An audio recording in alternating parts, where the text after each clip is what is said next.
Assalamualaikum dan selamat sejahtera kepada semua. Hari ini saya bersama ahli kumpulan saya akan menghuraikan topik kajian kami yang bertajuk Kepentingan Mengkaji Biosfera dalam Geografi Fizikal. Dalam video ini, beberapa perkara yang akan dibincangkan.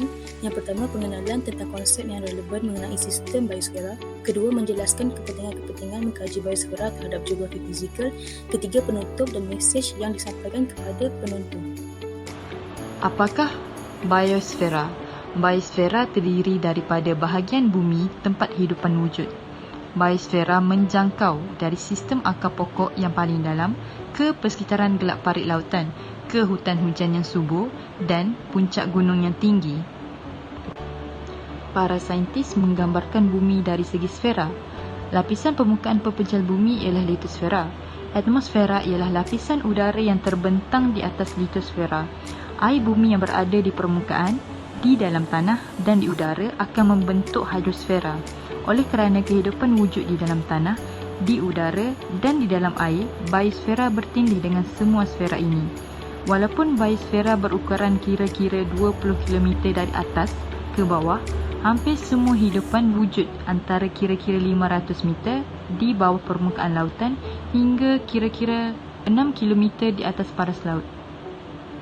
Biosfera ialah zon di mana litosfera, hidrosfera dan atmosfera berinteraksi antara satu sama lain. Sfera bumi yang sempit ini menyokong kehidupan kerana kehadiran tanah, air dan udara.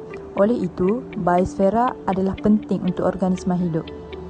Terdapat 4 kepentingan biosfera yang kami akan bincangkan di dalam video ini. Antaranya habitat flora dan fauna. Hutan sangat unik kepada pelbagai spesies haiwan seperti badak sumbu, harimau Malaya, orangutan, tapir dan sebagainya kerana hutan menjadi tempat perlindungan, pembiakan dan sumber makanan. Sebagai contoh, hutan Raya Belum Temengkur yang terletak di utara Perak menjadi habitat semula jadi kepada pelbagai spesies tumbuhan berbunga termasuk Rafflesia, paku pakis serta haiwan liar. Seterusnya, membekalkan sumber ubat-ubatan atau herba tradisional kepada manusia, contohnya kaci Fatimah, tongkat ali, hempedu bumi, jerangau dan lain-lain. Tumbuhan tersebut digunakan untuk merawat pelbagai penyakit. Tumbuh-tumbuhan juga membekalkan gas oksigen kepada hidupan melalui proses fotosintesis.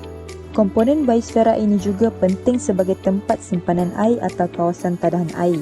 Hal ini kerana dalam sistem ekologi ini terdapat pelbagai jenis hutan yang membekalkan pelbagai jenis tumbuhan yang berfungsi sebagai pencengkam tanah.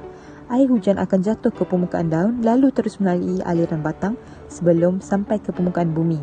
Air yang telah diserap dan yang melalui larian permukaan akan mengalir ke badan-badan air seperti sungai, tasik, kolam dan laut.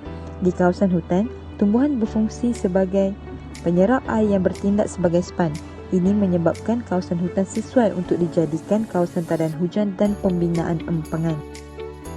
Kesimpulannya, kita sebagai manusia yang prihatin dan bertanggungjawab hendaklah sentiasa memelihara alam sekitar agar ianya dapat bertahan beratus juta tahun lagi kerana sistem biosfera ini mempunyai pelbagai kepentingan kepada manusia dan juga pesekitar.